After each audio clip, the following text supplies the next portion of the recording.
Dun, dun, dun. And I think we are live. It is the spoiler room, folks. Once again, we are here. The Night Ofs, our second last episode. Last week we had Night of the Demons 1988 as part of our horror of 1988 series, and yeah, more on that a little later at the close of the show, where I forgot to do something, but in the audio version you can hear what we did, which was basically pick next month's episode. And just a little bit of house cleaning, folks. You can catch what next month's theme is going to be, as well as our schedule. It is on Special Mark Productions main page. It is also on the Special Mark Productions Facebook page and the spoiler room page as well. I think I've got it in all three spots, so check that out if you want to see what's coming and what the theme of next month is going to be, which I shall also reveal here later. But before we reveal ourselves there, we're revealing ourselves here. And, I don't know what you're talking about. I got my pants on. Yeah, I don't have pants on. They're shorts. Okay. Yes, folks, joining us. I decided that, hey, we watched the other one last week, so why not do a comparison episode and look at the remake of Night of the Demons, called Night of the Demons, from 2009. And joining us tonight, we have with us a wonderful crew, the same crew that was there with us last week. First off, he is back with us, the guy who keeps coming back for more, our friend, Mr. Ian Simmons. How you doing, Ian? I'm doing very, very well. I'm excited to talk about this movie because, as I shared last night, I watched half of it. And I was like, this is better than the original. And then this morning, after I finished watching it, I was like, I have some things to talk about. Because, wow. I was laughing so hard when you messaged me this morning going, I have to seriously rethink my stance on this film. And I just chuckled. I'm like, yeah, okay. I was like, because when you said you started enjoying it, I'm like, wait for it. So... And you didn't say anything. I appreciate you. I did it. I just wanted you to take that journey. And speaking of the journey, she is back with us once again. So happy to have her perspective from the horror retrospective. It is none other than Kara. Hello, Kara. How are you? Doing okay. I have no idea why my avatar didn't pop up, but I'm all right. Oh, that's quite all right. That's all right. We know who you are, and we've got your voice, so that is the important part, so we can hear your opinions on Night of the Demons 2009.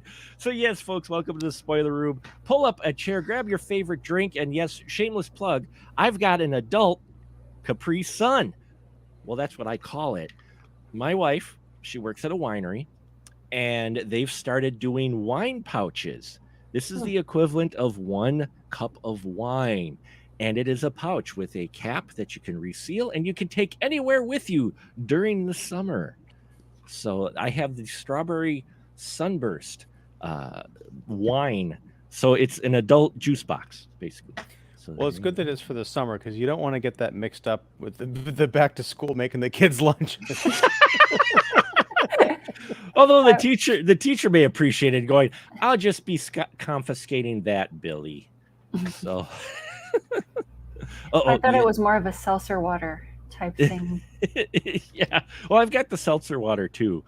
Ian's, that's a wonderful spot. Ian, Mr. Simmons froze.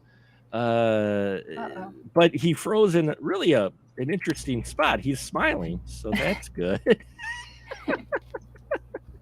So we'll see if he comes back to us. I hope so. How you doing, Kara? Doing okay. Yeah, I think I was just having a login issue and then finally managed to get through that.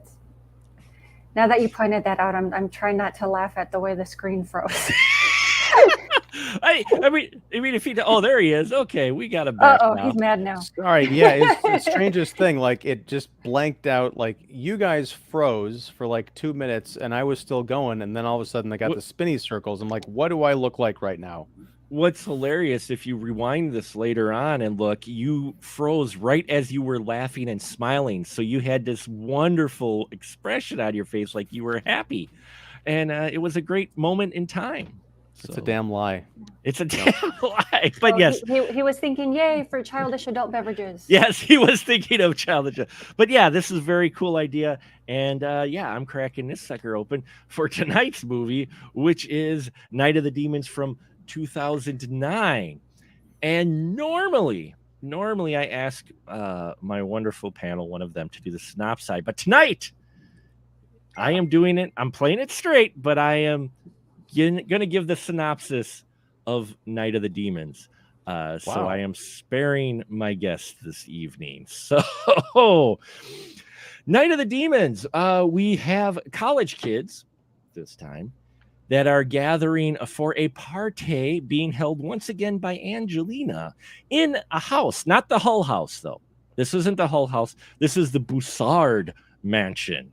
And the film opens with this sepia-looking, supposedly historical footage of Evangelina hanging herself off of the mansion's balcony. We don't quite know sure why, except that she thinks that the man who she loves, who is also on the balcony with her, is possessed, which she was right. And so she hangs herself, and unlike most places where you hang like old hangman, and you're like, and you swing, well, her neck's not that strong. So her head just pops like a Pez dispenser, and it goes rolling down the stairs in true basketball fashion.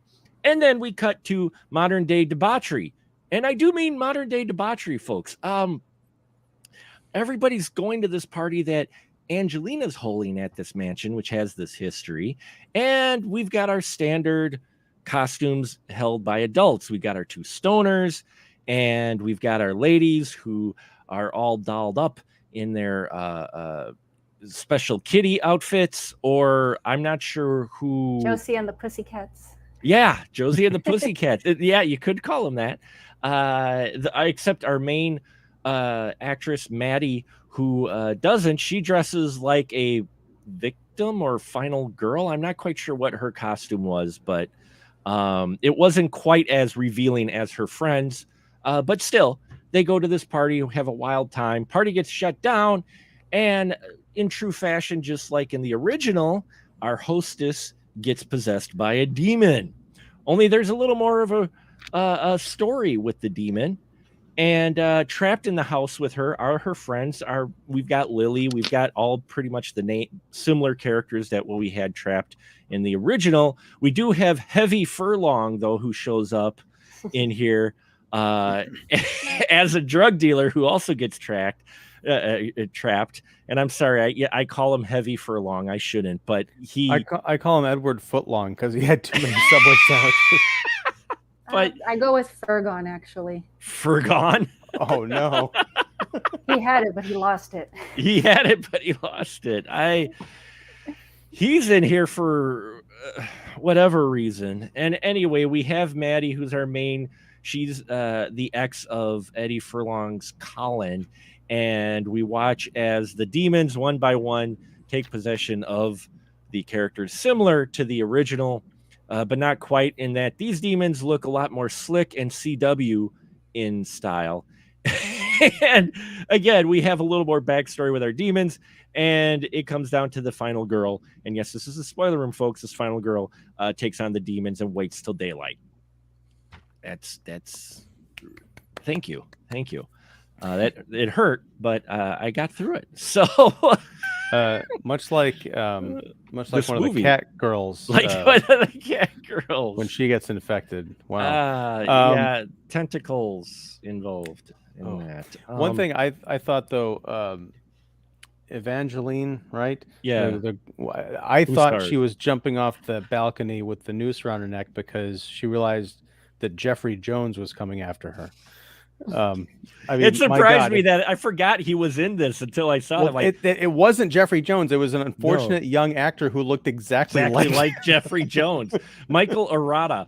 Michael Arata looks so much like Jeffrey Jones. If they ever did some weird, creepy biopic of Jeffrey Jones, he should have played him. You can take out the qualifiers of creepy. It's just a biopic of Jeffrey Jones. The creepy comes naturally. Please choose different words next time. Sorry. So here we are. It's a remake. We do have a cameo by Lynnae Quigley. I'm sure Ian was happy to see that one. I was, because honestly, like the two lines that she delivers as the hosting the trick or treaters, she delivered better than her entire movie's worth of stuff from the original. Well, And when she bends over to pick up more candy, it's like a CGI effect. It looks like the same as from 25 years earlier. in front of young girls this time. It's just another yet awkward scene. Yeah, Cara, but they giggle though. they do giggle. They do giggle, so they're not disturbed. They find it hilarious. Yeah, and I you knew a cameo was coming because it's a remake from 2010, so it definitely is going to have a cameo from one of the originals. I thought the cameo was well done though, and it was a nice callback, and it was like, okay, cameo, let's move on to the new story. Whereas, as I said, everything new is old again.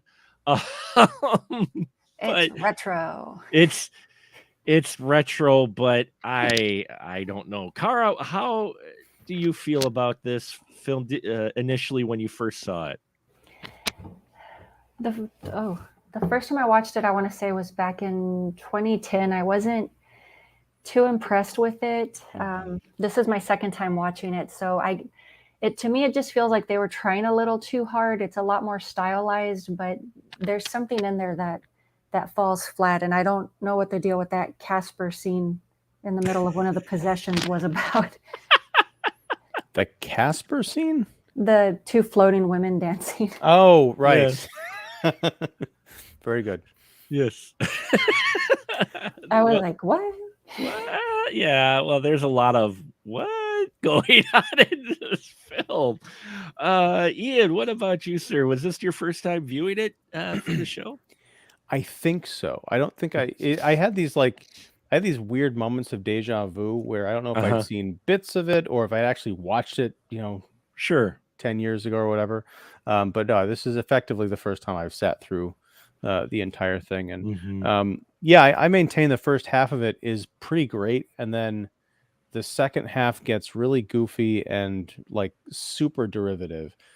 And I confess that part of my enjoyment of that first half may just because it's a wonderful time capsule of those, 2010s horror remakes.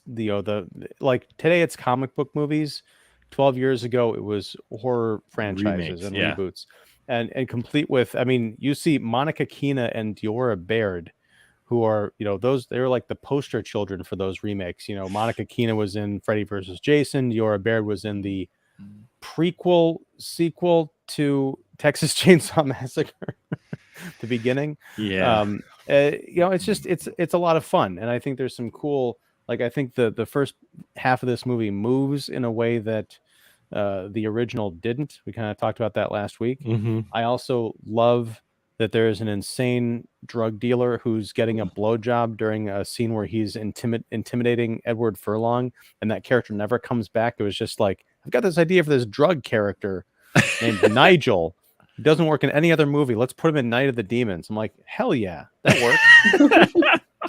He's talking about how he's gonna like kneecap Edward Furlong's family or whatever, and meanwhile you see like this blonde head just out of frame, like going up and down. I'm like, this is pure cinema. Yeah, and then at one point she stops, looks at him, going, "Are you done yet?" Like, does it look like I'm fucking done? Oh man, good stuff. I'm not sure if it's good. It's definitely an interesting start off, and you're right. This starts off a lot wilder, a lot faster than the original in ways. In the first half, until the house party gets crashed, the thing it does actually play out. I will say as well, I found it interesting. Again, it was hitting more of those early 2000 horror trope checkbooks. You've got the ladies all dressed in their costumes that they got off of Wish, but before there was Wish. Except our hero, who is the only female cast member out of the main group, I think, that doesn't take her top off. or lose her shirt. But I'm not Yeah. sure if that was kind of meant to be a Mean Girls reference where they say at the beginning, "Well, you're not dressed all slutty," and she's like, "Well, I thought Halloween was supposed to be scary." yeah, I'm not Mm. sure either. It could be. It could have been, especially, the dynamic between these ladies. You feel they're friends and whatnot, but it was it's one of those things where, yes, you usually get it telegraphed in a horror film. I don't think I've seen it quite so telegraphed of which one of these people is not going to be turned into a demon. Oh, it's the one who says Halloween's going to be for scary, and she's the one that's got the most, covering.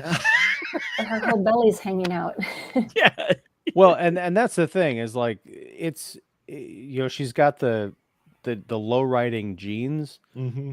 and they're making some like reference to how she's like au natural, she doesn't shave down there or whatever. Yeah, And there's a I one. felt well, but I felt like we were just like a deleted scene from finding out the truth, because my God, like I'm not going to get too One wrong graphic here, but sneeze, and there you go. seriously, like the whole time she's walking around, like the girls in this movie are either like their boobs are completely popping out, or they're walking around in lowriders. You feel like they're just going to trip, like fall out of their own pants. I'm like, what is going on with this feature?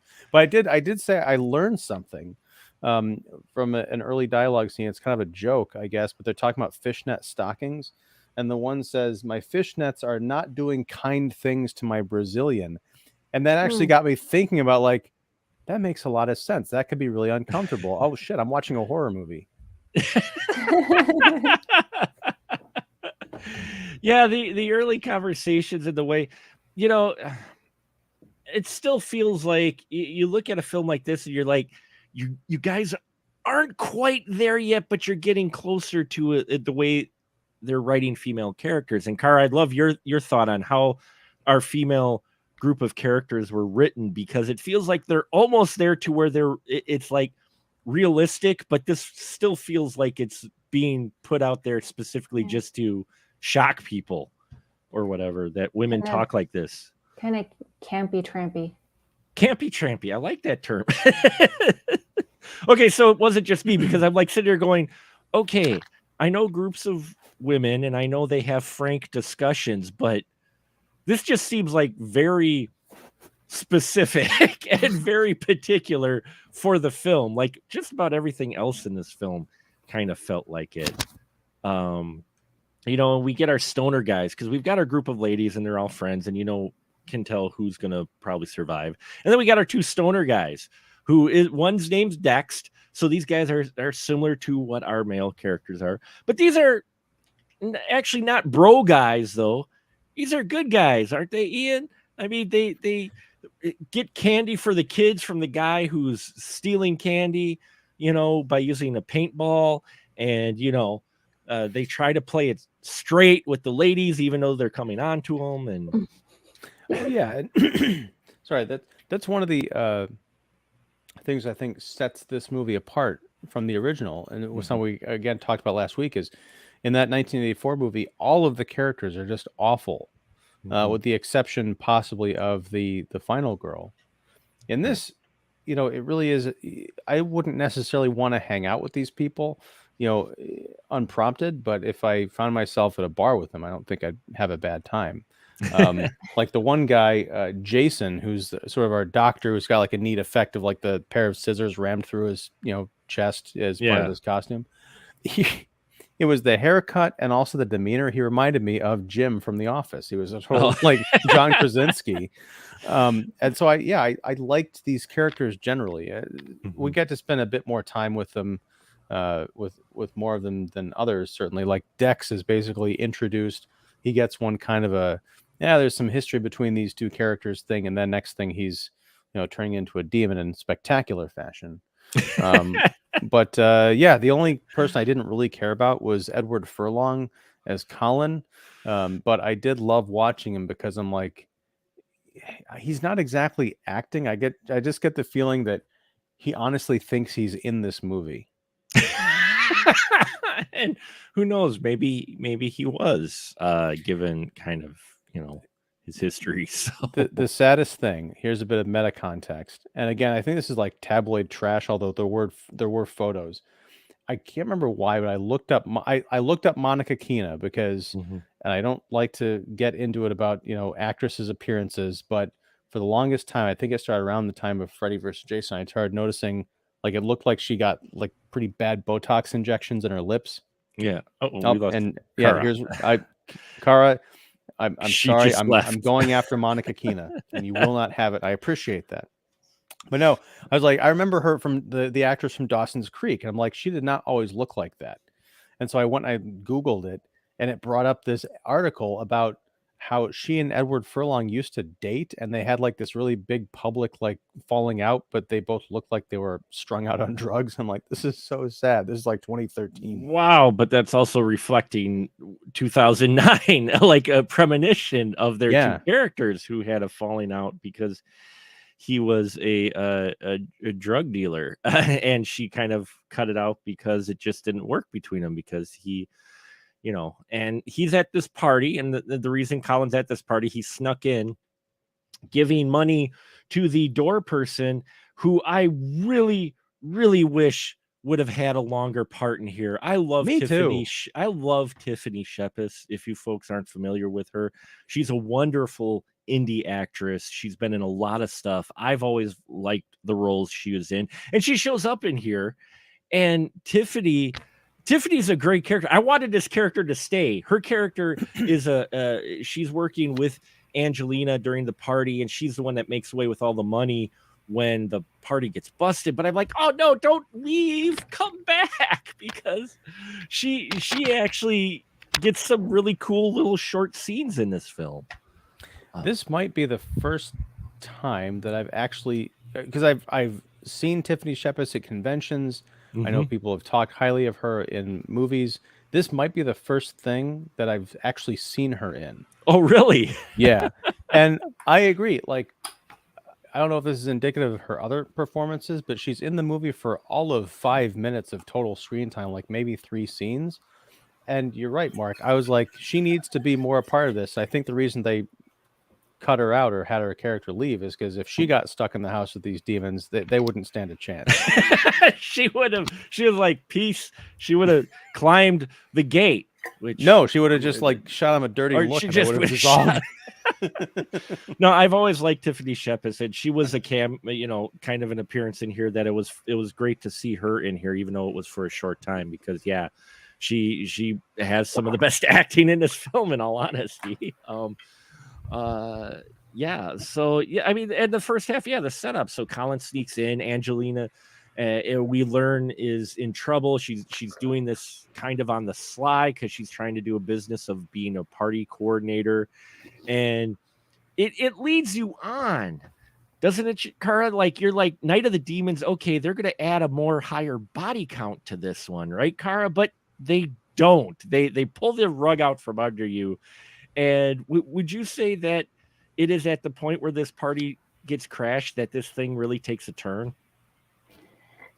It definitely really picks up. I mean, not that it was really slow. This one moves at a more steady pace than the first one, but yeah, I can kind of see that why.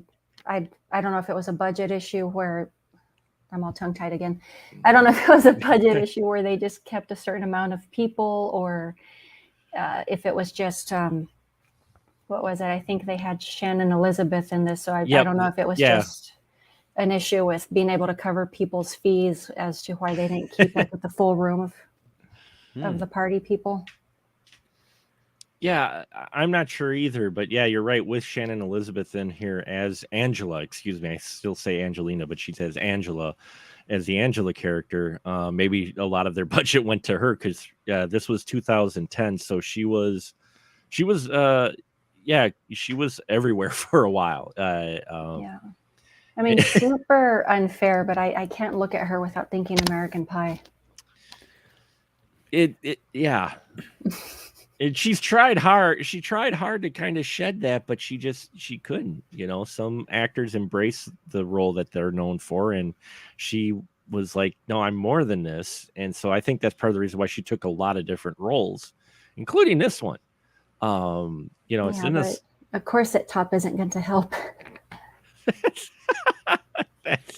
Well, that's the thing is like, not to divert this into an American Pie show, but I mean, she was, aside from the fact that she took off her top in that movie and kind of became famous, she was really good in that movie. For that Mhm. small part, she was funny and she worked really well with was it Jason Biggs? Yeah. But that's the thing is, like when she showed up in Love Actually, she was kind of playing a sexy character, and then in this one, when she makes her entrance at the top of those stairs and she gives that speech about like we're gonna turn this thing into a giant orgy, I was like, she is having so much fun, and I'm having fun watching her have fun.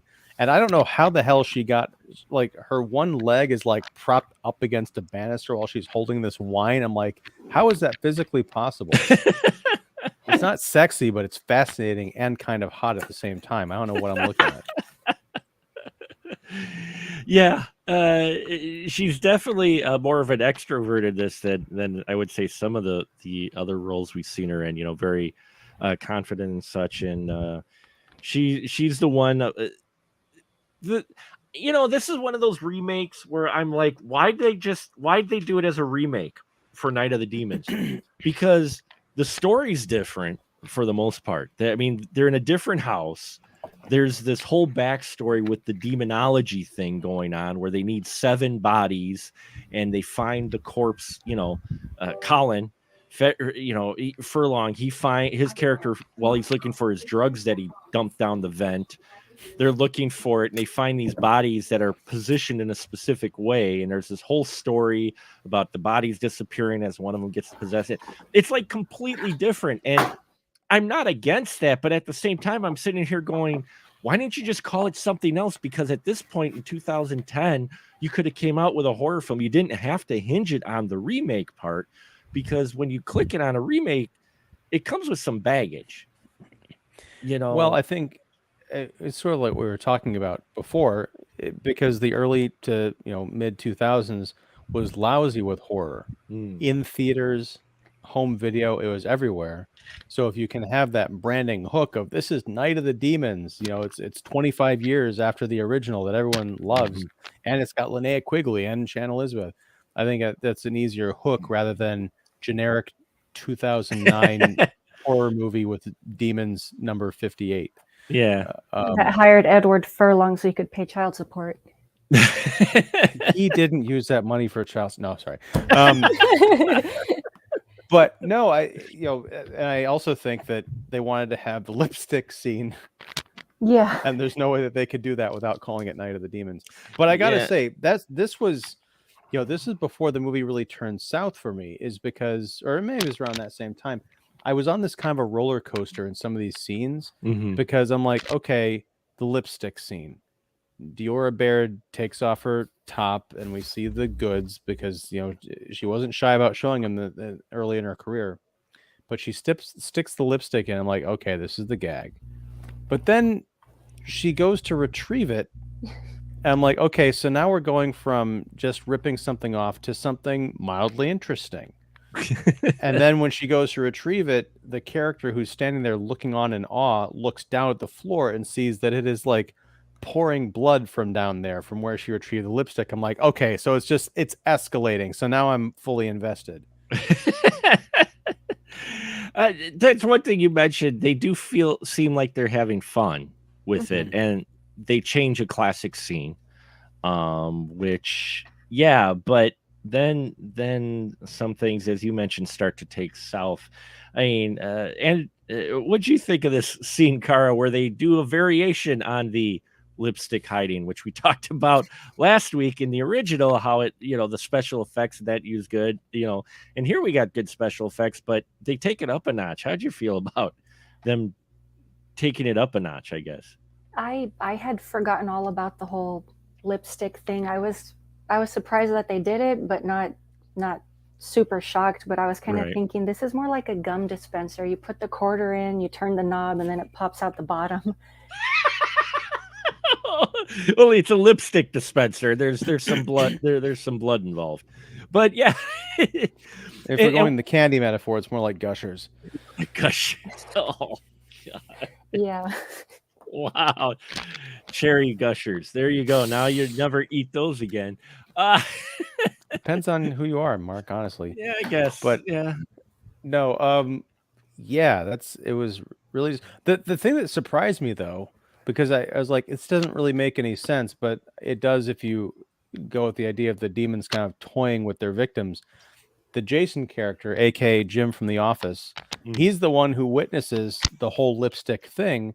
And in the next scene, he's just like running into the living room to like all freaked out, telling his friends what happened. I'm like, why did she let him go? Well, he didn't even run. He just kind of shuffles in, Right. staring back where it was. And like Very Jim-like, yes. Yeah. He tried to comprehend what is going on. Which again was amusing part. There's a lot of parts that were enjoyable, but as the film goes on, it almost felt either like they ran out of ideas, or I'm not sure what they were trying to go for. But the first part definitely is more solid. But you do get this variation. You're like, okay, variation on the lipstick scene, and then we still have the part with Angela kissing to pass on the demon possession. Don't we, Kara? But this time she's not just kissing all the guys, is she? She's kissing everybody. What I mean, what'd you We think know of about those kinds of girls. They've been kissed by everybody. But what'd you think about kind of the I guess it's more prevalent here than I think it was in '88 version of the more strong control of, I guess, sexuality by all characters involved in this, and kind of the fluidity of everybody. What'd you think of that versus, say, the 1988 one? I think it kind of plays on it. The two girls, they do the makeout scene and everyone's all staring at them, and then you have the two embarrassed guys that just give each other a peck on the mouth and everyone cheers. Right. And they're like doing the whole like grossed out like thing, yeah. But you know, it's just that was, I found it kind of funny. But later on, I mean, I guess where I was going with this, my brain farted there. Sorry, Kara. Was, do you feel like these were exploitive, just put in there on purpose for the tantalization factor, especially the makeout scenes of the girls? Because the makeout scenes with the girls seem to go a lot longer than with the guys when she possesses them. I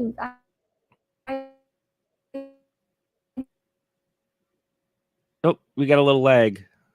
Now she's liking the joys of the internet. Love it. Just as she was about to answer too. Don't say so. They're kind of playing up the whole look of the film. You have all these scantily clad women talking about their.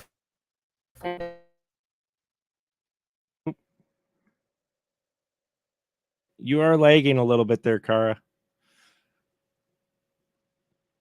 The internet is slow, but the earth is patient.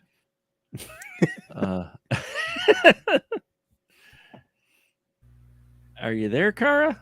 Well, hopefully she comes back. I don't know if I cut out in the middle of that. You did. Oh, and now she was having some technical issues earlier, but we'll come back to her and hopefully can get her answer, because I wanted her perspective on this, because I felt like some of the scenes in here, especially, I know they were exploitive scenes. There was nudity in the original, but this one really felt like blatant, like, hey, the first one was very exploitive, so we're going to up that a notch as well for the sake of the exploitation. I mean, what'd you think? Yeah, but I mean, I don't really have a problem with it. I mean, it's hard, in this climate, climate of last, it's weird because this movie feels like it crept in like right at the end of when this stuff was even close to acceptable in pop culture. Right. But if you can put your mindset back into the early 2010s, it's like, yeah, I mean, sex comedies and exploitative horror movies ruled the roost. Yeah. Nobody gave a fuck. And honestly, it was very reflective of the early 1980s. Yeah. Porky's and Friday the Mhm. 13th made mega franchises that spawned countless imitators. So it is weird watching it now, but Mhm. it was weird for me personally because I'm like, oh, this was kind of nice, It well, I was struggling with it, not because of the content. No, I am if anybody has heard any of our conversation, I am far from any type of there's prude and then I'm on the other side of the bell curve. But um or the ball curve, as it the were. ball curve, as it were, the ball sack. But Jesus, Mark. my I guess looking at it, trying to look at it kind of as whatever you want to call me, critical eyes or whatever. I was trying to look at it a little bit differently. And it is a remake of an original that had those 80s exploitive moments, though it was 88. So it was a little bit interesting approach. But I guess for me, it felt like, oh, hey, they had this in 88. We've got to, like I mentioned before, we've got to ramp it up a notch. And Mhm. they threw it in there just to have it in there, not necessarily, the way they handled the scenes just and I don't necessarily have a problem with it, but at the same time, it felt like, oh, the other movie had exploitive elements. We're just going to put 3 times as much in it for the sake of having it versus any type of story narrative. My biggest problem with it is You know what I'm trying to say. I hope I'm trying to. I mean, no, I get it. I don't know if I really can articulate what I'm thinking because it's kind of a vague notion, but I think it comes down to like stripper bods versus like the kind of bodies they had in the 1980s. Like to me, when I see stuff from like the early to mid 2000s, a lot of it is actresses who frankly have had a lot of work done to get their bodies to look a certain way that they think is going to get them work and attract men. And it does, it has worked historically, but I think there's just something so nice about like natural, unaugmented beauty, which is why I brought up the whole thing about Monica Keena. right. I don't know why. Yeah, I do know why certain people decide to have like all this work done to their face, probably because they've got some agent looking in their ear saying, yeah, if you puff your lips out 35% more, you're going to get X amount of work. And me personally, I look at that and like, you were just so beautiful as like the girl next door when you were on Dawson's Creek or whatever. And she was on Dawson's Creek initially and Yeah. playing a character I really liked. But the whole like kind of as I mentioned, the boobs popping out of the corsets and stuff. Yeah. Yes, it's exploitative. I don't, this is just speaking for me. I don't find that sexy or attractive, really. Lynnae Quigley's thing from, the week before, that was kind of weird. Like it was a very strange demonic seduction. And even though I didn't appreciate her acting, I thought there was a lot more sex appeal to that original than there was to whatever's going on in this one. And you mentioned it, sex appeal. This film is really trying harder than, in all honesty, Night of the Demons. As much as we mentioned that there are the exploitative moments, as we mentioned before, the guys oogling the girls in their dorm room, and there's not a huge amount of sex appeal for the rest of the film after kind of seeing the guys in their tighty whities and the ladies there, because as the film goes on, you get into the horror elements of the story, and that even when you get to the sex scenes, they aren't exactly handled as well, as sensual or whatever the way they light it as they do in this film. There's a lot more exploitive, deliberate titillation in this film, for lack of a better term, it feels like, than the original. With scenes that we had, and I guess Kara, before you dropped out, if you still can answer the question, how did you feel about these scenes? Do you think they kind of pushed the narrative? Do you think they were just put in there just to put in there, especially with all the ladies? How did you feel about that? I'd say that was definitely on purpose, especially, I mean, they're pretty looking women, so I mean, why not play that up, especially if you have them dressed in a certain way, you're trying to bring Right. people in to watch this. So I think, yeah, like they were, I guess, trying numerous angles to make sure the film did well, but I don't think it was done in an offensive way to where, oh, these women are really being treated like pieces of meat. And when it really comes down to it, especially the kissing scenes, it's like even if you are heterosexual or whatever, it's like everyone's going to stop and stare like, oh, two hot chicks are making out. Right. Yeah, I was just curious because it just seemed like this film, it's like, oh, they had little sexual elements in the 88 one. We've got to do so much more of that in this film. Well, I mean, I think if this one does, I didn't appreciate the, as I mentioned, the kind of like the whole kind of fake boobness of this movie. But if you look at what they did with the characters, I mean, we're talking about like they've got all this probably unrealistic dialogue. It's kind of like chick bro dialogue between people, but at least they're building characters that you kind of want to spend time with and do develop over the course of the movie until they get turned into demons.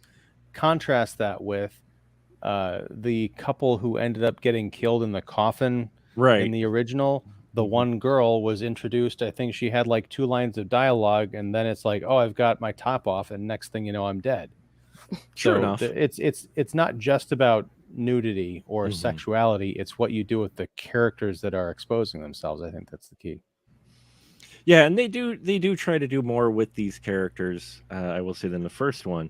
And maybe that's what, their intent was, trying to improve on that, which is what I always want to see in a remake, is them improve on maybe bits that were lacking. Unfortunately, at one point, this film later on turns into a CW show because, yeah, it's when the demon part starts happening, and it sounds weird because it's Night of the Demons. It's a horror film, you would think. And you have some interesting kills. She tears one person's face off, like you mentioned. Dex and his and Lily, I think it was, finally hook up, but Dex is already possessed because he got kissed by Angela. And this really interesting demonic transformation scene. Well, yeah, because there's like let's just say a dog scene, and at one point, and they're going at it pretty hard. At one point, he stops, and then they start again. And she's like, well, if you're gonna put it back there, you've got to, and then by then it's too late. And then she starts turning. It was interesting because I had forgotten that she had the cat ears. So when she's transforming and getting like those sharp teeth and her eyes kind of changed, I saw the cat ears almost as horns coming out of her head instead of like the little cat ears. I thought that was an interesting scene because I think in the original it was pretty much only the kissing that was transforming the demonness, it was the kissing, and here was like, yeah, it's any orifice, it'll get the job done. That part, I thought, again, that's a scene in there that they put in there that it added a bit of humor the way it was done too. With her transformation, you're like, okay, so you get your demons, and then I don't know. It feels like it falls apart when the demons start showing up. It really does. You lose any type of characters, and now pretty soon you just have 3 victims trying to avoid being killed. I mean, there's no real separation. Yeah, and they do that again. It's just a style of the era, where that whole thing of like the shaky head and the shaky hands, the shaky, like the trans, like, hey, it's Shannon Elizabeth, and then she shakes her head, and it's, oh, now it's the demon Angela, and she shakes her head, and now she's back. It's like Etch-a-Sketch horror. I never liked that trend, even when it showed up in the latest movie, because they still use it today, folks. If you're wondering, they use it in It Part 1. They used it in It Part 1. They used it when with our clown. He does that occasionally, and I'm like, oh, don't do that. I'm like, it's been done so much in horror. And that's I don't like that effect. I mean, once, okay, but they use it quite a bit in here. Raimi used it in in Army of Darkness, but used it rather humorously. Oh yeah, with Ash and his With face like Ash and his changing in the face getting cartoon. charred. Yeah. Right, and it's also use it sparingly. I Yeah. mean, they shake so much and for so long. It's almost like someone who won't stop shaking the magic 8 ball. Yeah. It's like, just look at the answer already. Well, and then Angela in this one, it's really weird because the other demons are pretty creepy. You have ripped off face with appearing skull. I liked her look. You Yeah. had some of the other folks, and then you get Angela, who in the first one was probably the creepiest looking one. I mean, her makeup and everything, even with the zombie she was creepy. I mean, she was, and in here, she looks like she came off as being the person who was worked on for the special effects makeup competition. I mean, she doesn't look frightening at all. Right, she almost looks like a makeup test for a Star Trek alien. Yeah. Yeah. Very, very white skin, a little bit of wrinkle. I mean, I didn't get that great a look at her, but there was nothing. There was nothing She actually. looked too clean a bit.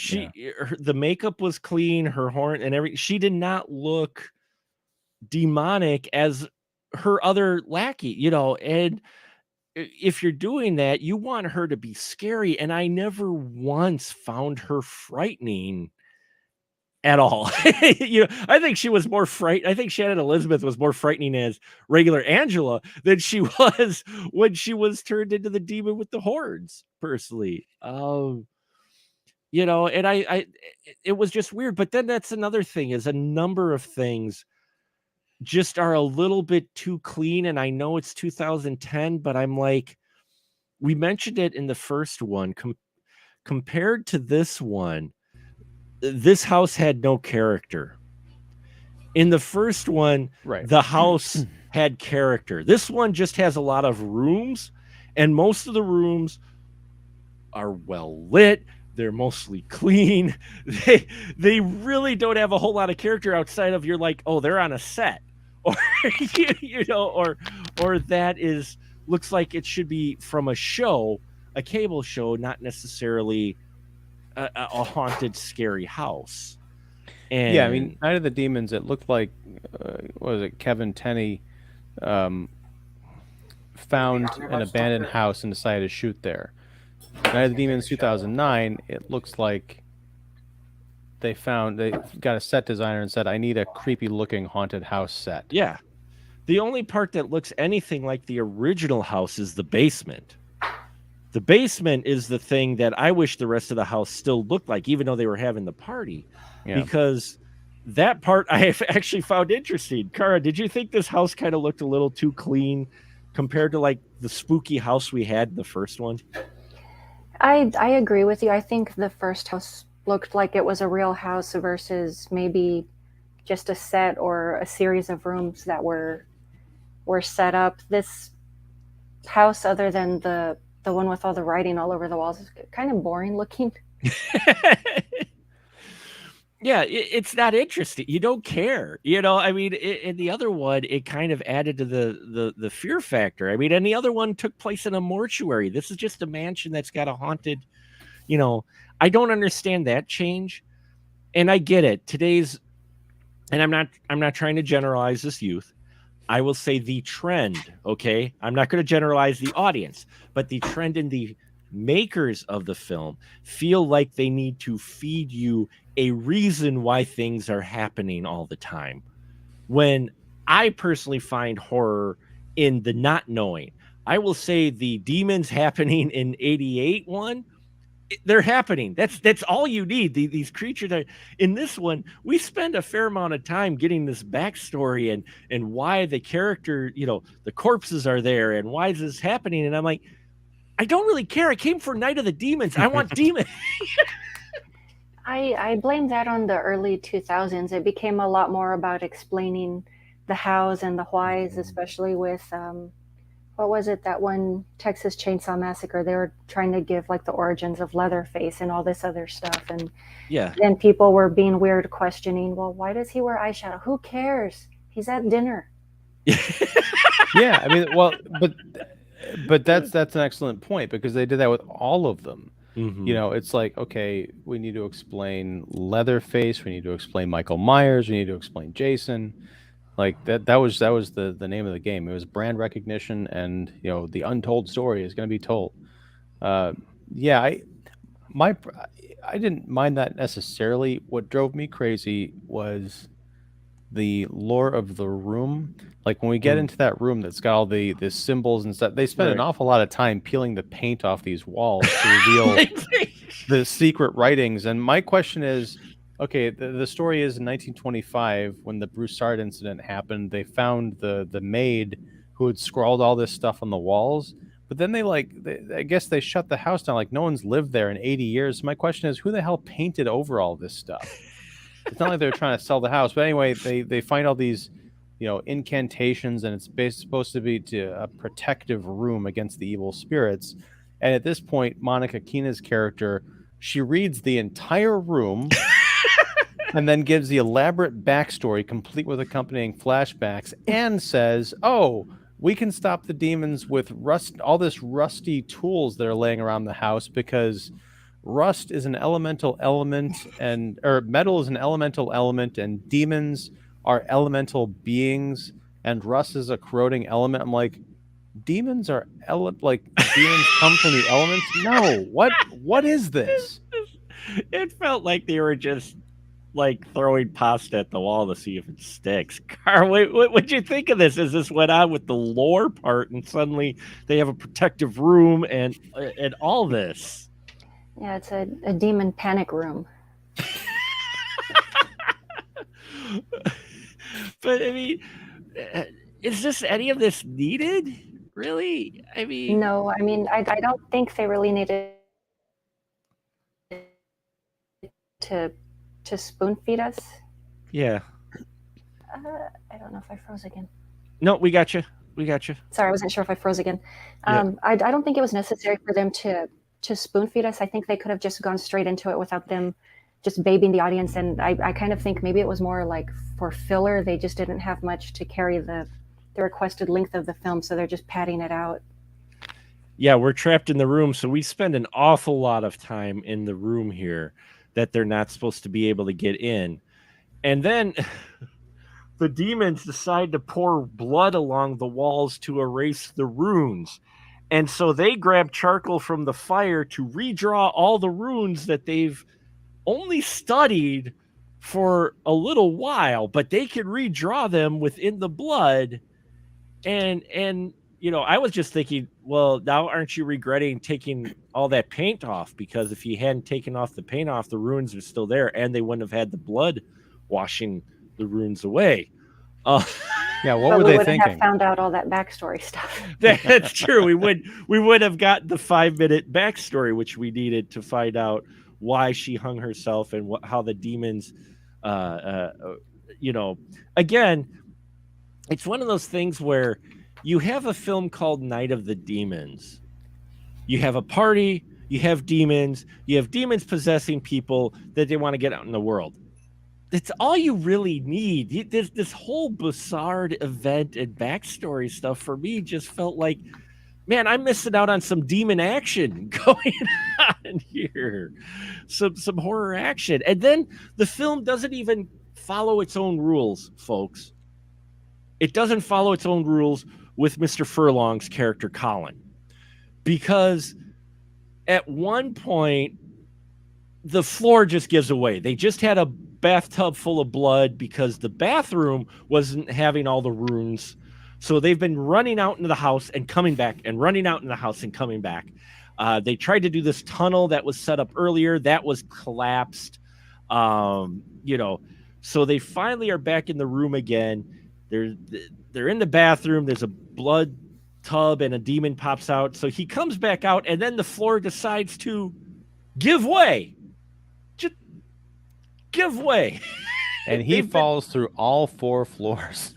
That house can take only so much of bloated Furlong. So heavy Furlong falls down through 4 steps, and okay, he breaks his leg. I get that. Okay, all right, breaks his leg. And so she decides to get a rope from somewhere. They just happen to find this rope in a closet, and she crawls down there. Now, mind you, demons are still in the house on the other floors, but she decides to crawl down there to help him, leaving the room once again that has the protective runes in it to help him. And then he changes. No demon, as far as I know, touched him. No demon, as far as I know, kissed him or did any other thing to him. I don't want to.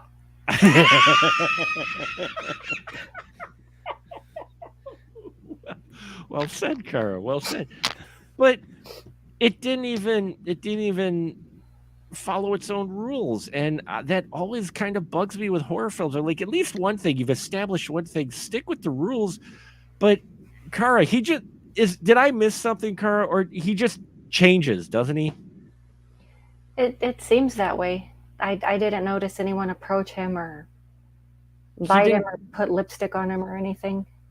Yeah, because Angela got bit by a skeleton. Don't ask me how. Skeleton's still possessed. It bit her, and that's how she got infected with this from the beginning. But he didn't seem to land on anything that would have bit him or anything. He just sits there and suddenly goes like kind of like Roger Rabbit, and suddenly he's zombie Furlong. Did the bathtub demon grab him and push him down to the basement, or make him fall to the floor? I can't remember. No, he just walked out onto the floor and it collapsed underneath him. Okay. Well, the demon logic does not work at all in this movie. Earlier, there was that scene in the kind of the basement where all of a sudden they're like in this abandoned mine shaft for some reason. Yeah, the tunnel that goes between the two properties, which I was hoping they would go to the Hull house and that would connect it. Yeah, that would have been fun.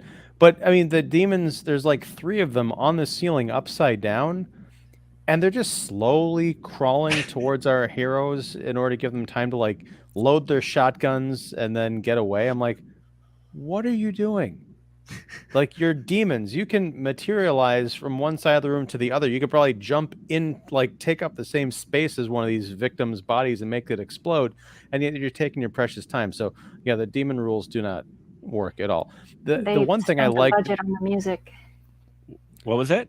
The music. Yes, they spent the budget on the music. I will say, early on when you go up to the party, they played Bloodletting, the vampire song by Concrete Blonde, in this great remix that I hadn't heard before. I was like, that's part of the thing that helped me get on board this movie. That song is amazing. But yeah, I think the bit with the room with the runes could have worked if they had, instead of having the thing, oh, there's all these arms coming out of the room, and people are just like going around frantically trying to draw, like recreate, the mythical runes, symbols that they probably were too freaked out to pay attention to in the first place. But when Angela shows up at the door and talks to Monica Keena's character, that's interesting because they're like this invisible barrier between them, and she's like, you can't get in, and then Angela's like, we have our ways. Would have been great if somehow, and because we're breaking rules all over the place, one of the 3 people in that room was secretly possessed. It was like a demon playing undercover and had used mind games to convince the others to leave the room or to do something or to kill themselves. I don't know. Turn it into like John Carpenter's The Thing, since we're remaking Covert demons. Yeah. Covert demons. Yeah, Covert Demons. I like that. Actually, that's the name of a movie. Copyright Spoiler Room 2000. I thought you were serious. Like, it already exists. Covert Demons. Versus the G.I. Jehovah's Witnesses. Oh my God, that's a movie. G.I. Jehovah's Witnesses versus the Covert Demons. Wow. We got ourselves a winner right there, folks. But it doesn't hold to its own rules after a while. I mean, it had them for a little while, but it breaks them for the sake of reaching the 90-minute mark for this film. Because then, folks, look, I'm not into guns, okay? I used to be a hunter. I know at least enough of shotguns, and you could do a lot with shotguns. But what they do in this film, because of the Rust setup, she ends up being the final girl because, as we mentioned, Colin ends up turning into zombie. So now she runs back up to the the rune room again, the demonic safe room, and she has a shotgun. And so, Kara, what does she decide to do with the shotgun shells in this whole scene? I don't remember. It's that memorable. That's okay. She takes rusty nails and puts them in shotgun shells and then puts them in the shotgun. And then she takes more nails and puts them down the tube of the shotgun. I'm like, isn't that how it works, Mark? Yeah, I remember her shooting stuff at them, but I don't know. I guess I missed where she was just salt rocking it. Well, it was hard to tell because the scene was so darkly lit at that point that you couldn't quite tell what she was doing with the nails and the shotgun shells, but you just knew enough that, okay, she's got a shotgun. Those look like shotgun shells, and she's putting rusty nails in them, and she's shooting the demons with them. And apparently that hurts them. Doesn't kill them, but hurts them. As she, once again left the rune room when they were coerced into leaving because Angela played with the clock and the light outside to make them think it was 6 o'clock in the morning, which time moves really slow in this house, apparently, because if this party got busted at around midnight and they ended up taking a nap for a while, I'm like, okay, whatever. But they still do the whole light thing at the end where she holds out till 6 o'clock and there's the sun. And we do get the ragged final girl leaving the house, kind of like we did in the first one, but we get a snazzy one-liner. She's just witnessed her friends all get annihilated by this demon. And she comes out like, she fakes hanging herself a la Heather's, which didn't make sense on how she was quickly enough able to do that because she got chased by Angela to the balcony, just like Evangelina. And did I miss it? Because she wrapped it around her ribs and then her neck, but we don't see that. We just see her put the noose on, but I'm still thinking of the time it took for that. Yeah, logically it shouldn't have worked. Or broke her ribs at least. I was going to say, because that's a hell of a drop. Yeah. So even if she had like dual support, her back would have been totally fucked up. She's not just like, oops, I'm going to get out of this now and go strolling down the walkway. No. Yeah, I mean, tough. She's got adamantium skeleton or something. I don't know. At least in Heather's, when they did, she just had when we see her, she didn't like throw herself off of anything. She was just hanging there. So she managed to tie it around her waist before her neck. In this one, in Heather's, the people come upon her after she's already done it. So we don't actually see her. Mm-hmm. She didn't like jump off anything. She just made it look like she had hung herself. But here she jumps off of it, and no offense, I'm just saying structurally for the body, she's not exactly built to where you would think that she could handle jumping at least 10 feet and dropping hard like that. It just was not believable. And she came out, oh yeah, hey. And I'm like, no, that was around your rib cage. If it was around your waist, maybe, but it was around, she took it. I'm like, you got to have a cracked rib or something. But again, she then walks away, gives a snazzy one-liner to the guys who've come to pick up the audio equipment and walks away. And I'm like, that is an ending. Because we talked about how we enjoyed the ending of the first one. And this one is like the exact opposite. I did not enjoy the ending of this film at all. Ian, what about you? I think it would have been great if somehow she picked up an apple off the ground as she's walking away. It's full of razors, and then her throat bursts open. What? You know what? I was kind of waiting that scene bring a Lynnae Quigley cameo back around, like she's with a husband or whatnot, and she does, she plays that scene, even though she's not nearly the age of the original act, but still a throwback to that scene. I was like, Oh, okay, but we don't get that. She just walks away and gives her one-liner as the 90s horror does. And yeah, I don't know. The big missed opportunity, and we kind of talked about it earlier, but in that scene with the trick-or-treaters with Lynnae Quigley in the ballerina costume, the two little girls who are trick-or-treating, they should have been dressed up as the gas station attendants from the original movie. Oh God. Oh, wow. Whew, that's wow. That would have made their giggling a whole different thing. Yes, It would have added a whole other level to that you don't really want on this. And Mr. Infobomb is joining us, and he asks, was this a direct-to-video or DVD release? Yes, it was pretty much direct-to-video. I think it may have gotten limited. Like to a fest or something. It may have been played at like a fest like South by Southwest or something, but for the most part this was a direct to video DVD release in 2009 at that point, which a number of these remakes to the 80s horror films were getting released as direct to video stuff and not theatrically released at all. I don't know, did Texas Chainsaw the beginning, did that get Oh yeah. That was a theatrical. Yeah, that was a theatrical. That release. one was theater. Yeah, but there were some others I know that were direct to video release, and this one was one of them. That's where I saw it. I remember seeing it because it was a big deal. Oh, we're doing a remake, and then it's what it is. So, yeah, I just, it's another product of its time.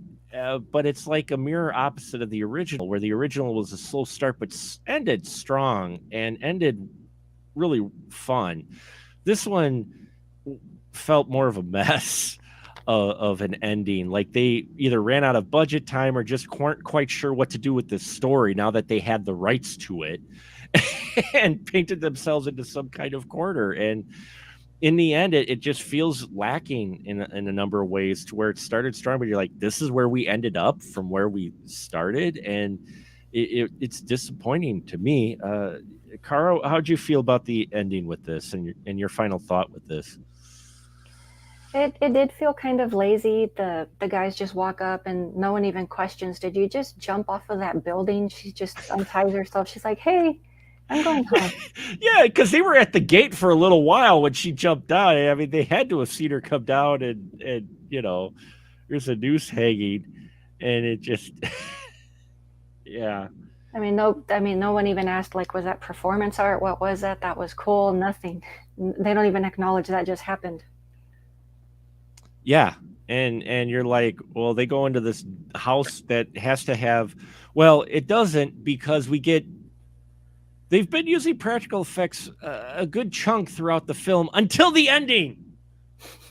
We get bad CGI freaking ash that floats through and goes back down to the basement, and the corpses ended up in the same spot they were when we first saw them, and the one gains its eyes back, and because the spell was broken because they didn't make it, they didn't possess all 7 people by the time sun rose, which would have been November 1st. Don't think of the time logic at all with this.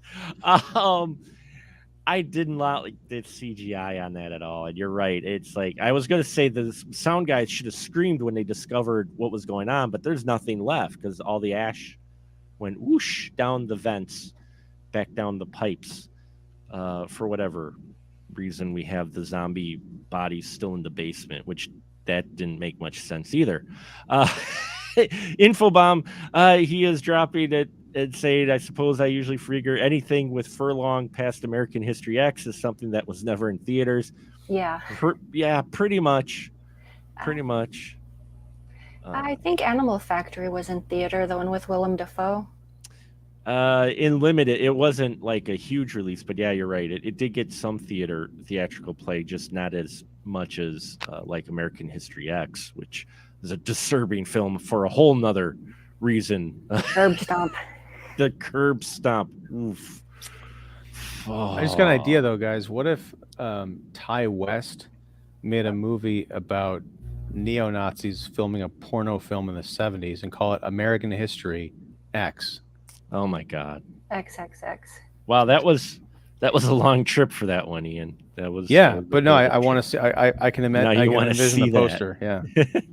And Robert also says Furlong has been a mess for a number of years. Yeah, unfortunately, and it's sad because I know what I'm a huge Terminator 2 stan. You guys, if you've followed the movie, I love Terminator 2. It's like as does pretty much everyone else who's seen it. Yes, it was like pretty much a universally loved movie. Which is why it's sad that he wound up the way he did, because he had so much potential. It did. I mean, he didn't have a whole lot of acting chops. Cameron was going for someone completely new that no one knew, which again was a gamble. And at least he had really strong actors around him to help push you through that movie. But you're like, okay, this kid's got potential. Let's see what he goes after he gets some acting classes and that. And then unfortunately, things just did not go well for him. And it's sad because, yeah, there was a lot of potential and there's a lot there, but it kind of took a Macaulay Culkin turn. And he's kind of righted the ship, but he was in that Crow movie. That's pretty bad too. It was he unfortunately, I don't know who his agent was or whatnot, but he needed a different agent because Boreanaz was the villain in that one. Hey, yeah. Wow. I forgot that I'd seen that movie. Yeah, I did too. So it is unfortunate. I mean, I joked a bit. It is, I shouldn't joke about, his appearance in that here, but it was just shocking for me because I hadn't actually seen a lot of his films after Terminator 2. I kind of lost because before the interwebs was huge. So I didn't quite follow, he'd crop up here and there, but to see him in a film like this and you're just like, that was a drastic look change for him. Yeah, I had that same reaction. Because I got used to him just being all thin as a cat, and I'm like, what happened to you? Yeah, it was just shocking to see him like that, because I was pulling for him quite a bit. So, Ian, your final thought with this film? I had forgotten. I was looking at my notes. I forgot one thing they did was kind of unforgivable. They do a vine scene where the main characters are attacked by these vines that come, kind of like animated and twisting and holding. A la Evil Dead, yeah. A la Evil Dead. Now this, just a classic example of we've run out of ideas. We want to pay homage to someone that we really respect, so we're just going to completely rip them off. And I had a lot of fun with this movie up until almost exactly the halfway mark. And it was one of the things I feel like the demon stuff, and part of that is with the original, because there's so much buildup, the demon portion of it comes really late in the movie, like the last half hour. This is about 15 minutes before that. And at that point I was watching like, oh, they're going to do all this stuff now. How long is this whole stretch going to be? And it's way too long. It's not interesting. It doesn't make any sense. And then it completely undermines all of the fun character stuff and the atmosphere and the music of that setup. So it's a big letdown. I mean, yeah, it's fun to kind of make fun of it and everything, but you're like, well, it all just falls apart in that second half. They have a better build-up than the first one, but the payoff is less than in the first one. The first one has exactly flipped payoff. Yeah. It is exactly flipped, as we've kind of implied this whole episode, and it is true. If you look at and that's why I kind of wanted to do these back to back. There's many other films we could have done, but I wanted to do them back to back because it shows the trend of horror remakes for the early 2000s and even through today. It always feels like they're getting filmmakers who kind of know the property but aren't necessarily fans of, like, they've read, it's similar to the way I felt with Poltergeist.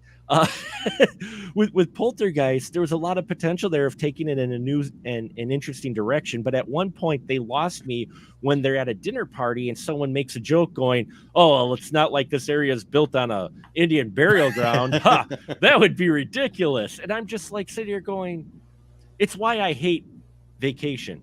There's very few modern films I hate, and Vacation is actually one that I think about it and flames on the side of my face, flames shooting, heaving. Anyway, well, I mean, but and I don't want to drag on to the whole tangent here, but I think one of the other problems is you get people who are working in the genre who are kind of too big of fans of these properties from like 30, 40 years ago, to the point where you should have a producer tapping someone on the shoulder, probably at the script stage, and saying, we're not going to do possessed vines coming to life because that's just ripping off the Evil Dead. You can love Sam Raimi, do something Raimi-esque, but we're not doing the vines. It's like that whole thing of like, oh, I'm gonna have my sheriff's gonna be named Sheriff Cunningham, and he lives in Carpenterville, and yeah, he's don't go to the old Voorhees house. Like, no, you can't do that anymore. It's a rule. I'm imposing it. It'd just be nice to be a little more subtle at times, I guess. And in this one, I don't know, it just felt like someone who had seen the film once, but is like, oh, this is a cult classic, and this was their approach, but they didn't either get it or they just felt like they needed to amp it up just for shock value, if nothing else. And in the end, yeah, the demon part is the weakest part of Night of the Demons 2009. It sounds weird, but it's true.